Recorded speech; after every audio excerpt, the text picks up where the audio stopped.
ક્યારેક એવું બને છે કે ન્યાય એવી જગ્યાએથી મળે જેની આપણે કલ્પના પણ ન કરી હોય, સિસ્ટમની અંદરથી જ.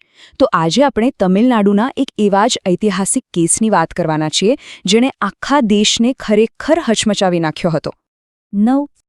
હા, બરાબર સાંભળ્યું. આ કોઈ સામાન્ય ગુનાનો ચુકાદો નથી.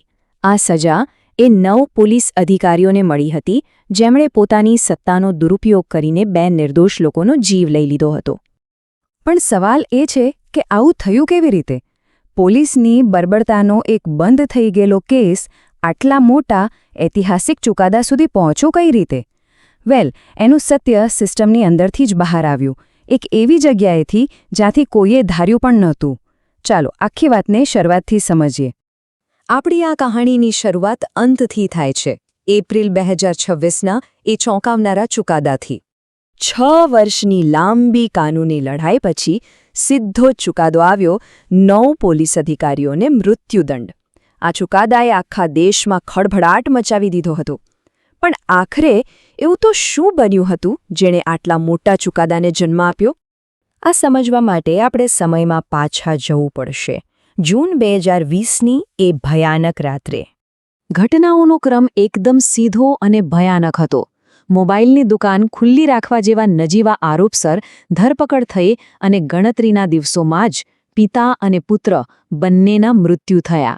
અને સાચું કહું તો આ કહાણી અહીં જ પૂરી થઈ શકતી હતી. આવા હજારો કેસની જેમ આ કેસ પણ ફાઇલોમાં દબાઈ જાત. પણ આ વખતે પડદા પાછળ એક એવી આંખ હતી જેણે બધું જ જોયું હતું, અને એ આંખે જ આખો ઇતિહાસ બદલી નાખ્યો. આ એ દર્દભરી ચીસો હતી જે હેડ કોન્સ્ટેબલ રેવતીએ પોલીસ સ્ટેશનની અંદરથી સાંભળી હતી. આ શબ્દો એ રાતની ભયાનકતાને જીવંત કરી દે છે.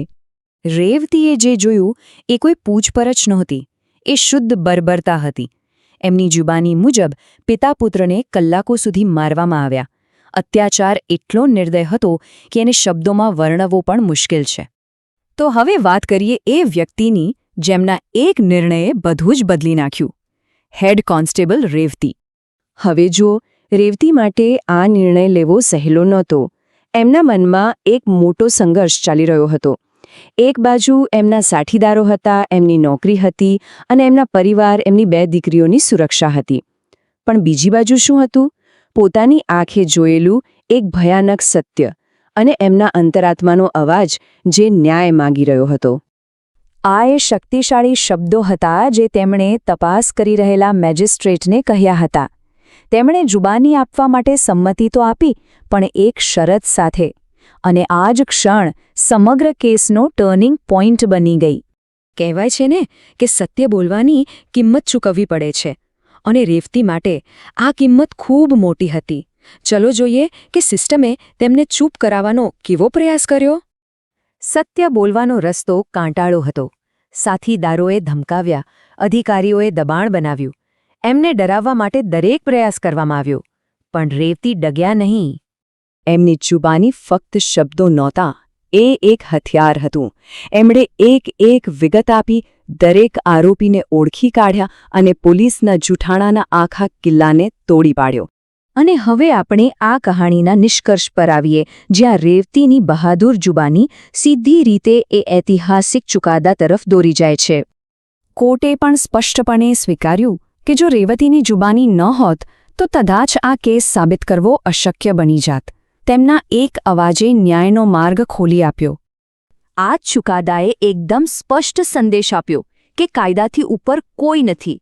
પછી ભલે એ કોન્સ્ટેબલ હોય કે સબ ઇન્સ્પેક્ટર, ગુનામાં સામેલ દરેક વ્યક્તિને સજા મળી.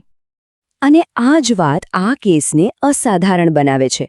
આ લડાઈ સિસ્ટમની વિરુદ્ધ નહોતી, પણ સિસ્ટમની અંદરથી જ કોઈ વ્યક્તિ દ્વારા સિસ્ટમમાં રહેલી બુરાઈ સામેની લડાઈ હતી. અને આ જ મોટો સવાલ છે જે રેવતીની આખી કહાણી આપણી સામે છોડી જાય છે, કે જ્યારે સિસ્ટમ પોતે જ પોતાની ભૂલો સુધારવામાં નિષ્ફળ જાય તો શું ન્યાયનો બધો આધાર કોઈ એક વ્યક્તિની હિંમત પર આવી જાય છે?